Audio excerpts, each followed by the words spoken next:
the Mass begins when the priest prays in the name of the Father and of the Son and of the Holy Spirit.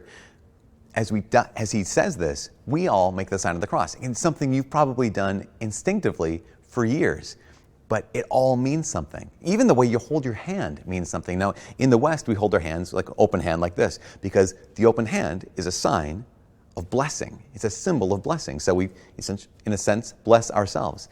In the East, it's really interesting because what they'll do is they'll hold their hands with these three fingers together, the two fingers and the thumb together, as a sign of the Trinity, Father, Son, Holy Spirit, and these two fingers down as a sign of Jesus's full humanity and full divinity. Again, it all means something. When we make the sign of the cross itself, we're reminding ourselves of at least three things. The first thing, and the most obvious thing, is that God is a Trinity. So we make the sign of the cross in the name of the Father and of the Son and of the Holy Spirit, reminding us of like this key core belief in our faith. But even more, when you trace the sign of the cross on yourself, what you're tracing on yourself is your worth. It's your price tag. You can ask the question, how much are you worth? Are you worth $1 million? Are you worth $1 billion? Well, the sign of the cross is your price tag. It's how much you are worth. You are worth, according to God, you are worth His very life and His very death. As often as you make the sign of the cross, you're claiming your price tag. The last thing is this.